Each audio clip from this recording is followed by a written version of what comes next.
Hello my dear nursing officer, स्वागत है आप सभी का आरएनसीसी के इस प्लेटफॉर्म पे। आज अपन एमआरआई और सीटी स्कैन में डिफरेंस देखने वाले हैं ना। एग्जाम के पॉइंट ऑफ व्यू से बहुत इंपॉर्टेंट टॉपिक है और बहुत ही इजी टॉपिक है ना। दिखने में ज़्यादा कॉम्प्लिकेट दिखता है लेकिन ऐसा कुछ नहीं है, बहुत ही इजी है। देखते हैं इनमें क्या डिफरेंस होता है, ठीक है ना। तो जब भी आप एमआरआई देखते हो या आप सीटी देखते हो तो आपको लगता है कि हाँ इसमें ऐसा क्या है, किससे इसको डायग्नोस करेंगे कि एमआरआई की फिल्म है कि सीटी की फिल्म है ना। तो बहुत ही इजी होता है। क्या होता है इसमें, देखिए जो एमआरआई होती है वो किस पे बेस्ड होती है। एमआरआई होती है वो बॉडी के लिक्विड को डिटेक्ट करने के बेसिस पे होती है, और जो सीटी रहती है उसमें क्या रहता है, उसमें एक्सरे मशीन होती है, रोटेटिंग एक्सरे मशीन होती है ना। सीटी के अंदर क्या मिलेगा आपको, रोटेटिंग एक्सरे मशीन मिलेगी। और एमआरआई किस पे बेस्ड होती है, एमआरआई मैग्नेटिक फोर्स पे बेस्ड होती है ना। तो ये इनका पहला डिफरेंस हो गया कि इसके अंदर एमआरआई के अंदर क्या रहता है, बहुत ज्यादा मैग्नेटिक फोर्स रहता है और उस पर बेस्ड पे क्या बनती है, इमेजिंग बनती है, 3D इमेज बनती है। सीटी के अंदर क्या रहता है, रोटेटिंग एक्सरे रहता है, इसलिए इसमें रेडिएशन का भी खतरा रहता है ना। ओके, तो इसमें क्या ध्यान रखना है, एमआरआई के अंदर ध्यान नहीं रखना है कि कोई भी मैग्नेट को अट्रैक्ट करने वाली चीज जैसे आयरन वगैरह की चीज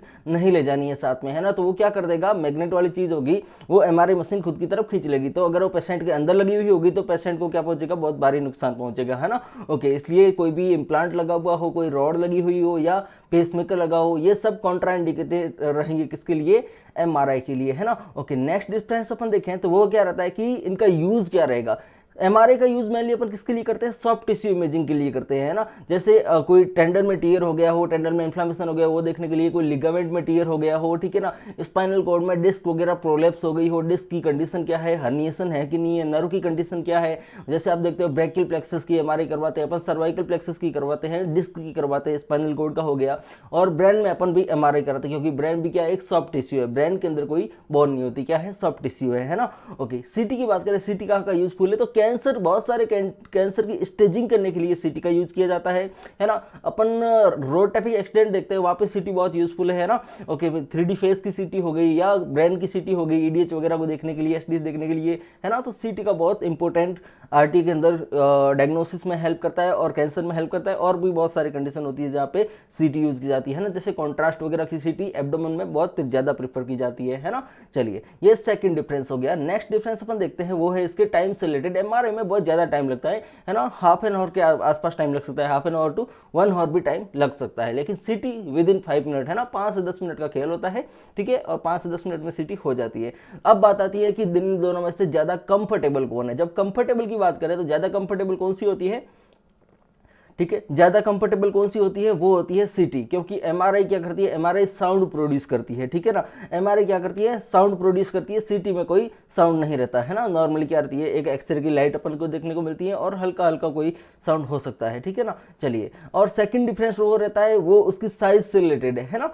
एमआरआई की जो मशीन रहती है उसमें टनल शेप क्या रहती है, स्कैनिंग रहती है, ठीक है ना। ओके, तो बॉडी क्या होगी, इस टनल के अंदर जाएगी तो उसको ऐसा लगेगा कि वो किसी गुफा के अंदर जा रहा है ना। तो क्या होगा, क्लस्ट्रोफोबिया हो सकता है, वहां पे एंजाइटी हो सकती है उसको। लेकिन सीटी के अंदर आपको ऐसा नहीं देखने को मिलेगा, है ना। ओके, सीटी के अंदर इतना नहीं होता टनल शेप, ठीक है।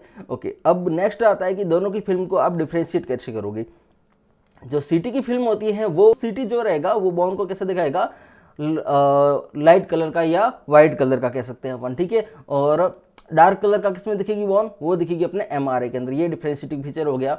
और अपन कैसे डिफरेंशिएट कर सकते हैं, जैसे आपको दे दिया कि स्पाइनल कॉर्ड और सीटी की 2 इमेज दे दी, एक एमआरआई एक सीटी, ठीक है ना। तो एमआरआई और सीटी दोनों बॉन को तो दिखा देगी यहाँ पे, लेकिन डिस्क को कौन दिखाएगी, डिस्क को सिर्फ एमआरआई दिखाएगी। 2 वर्टिकल के बीच में क्या होती है, ये डिस्क होती है, ये देखिए ये डिस्क के दोनों एंड रहे, लेकिन इसमें अपन एंड को आइडेंटिफाई नहीं कर पा रहे हैं सीटी के अंदर, ठीक है ना। सीटी के अंदर अपन एंड को आइडेंटिफाई नहीं कर पा रहे, लेकिन एमआरआई के अंदर देख रहे हैं कि हाँ डिस्क कितनी बार है, कितनी प्रोलेप्स है कि नहीं है, ठीक है। इन सब स्टेटस को देखने के लिए अपन एमआरआई का ज्यादा यूज करेंगे अगर डिस्क को देखना है, ठीक है। ओके, जैसे एक और इंपॉर्टेंस होता है एसीएल वगैरह को देखने के लिए, है ना, जो लिगामेंट होते हैं, नी लिगामेंट वगैरह, उनमें टीयर है कि नहीं है, उनको देखने के लिए एमआरआई बेस्ट रहती है। तो यहाँ पे देख पा रहे हो लिगामेंट और मसल दोनों को आप अच्छे तरीके से देख पा रहे हो। ये रही इसकी मसल रहेगी अपने पीछे, सोलिस वगैरह मसल हो गई, है ना, ठीक है। और यहाँ पे देख पा रहे हो ये पटेला बोन हो गई, ये फीमर हो गई, ये टीबिया हो गई, इन तीनों के बीच में लिगामेंट, और ये पूरा नी जॉइंट हो गया, ये वो अच्छे से देख पा रहे हैं अपन, ठीक है। तो एमआरआई जॉइंट को देखने के लिए बहुत इंपॉर्टेंट डायग्नोस्टिक मेथड है, ठीक है ना। चलिए, तो इसके साथ ही मेजर अपन ने एमआरआई के और सीटी स्कैन के डिफरेंशिएटिंग फीचर देख लिए, है ना। चलिए, तो इससे आपके बहुत सारे क्वेश्चन सॉल्व होंगे। Thank you.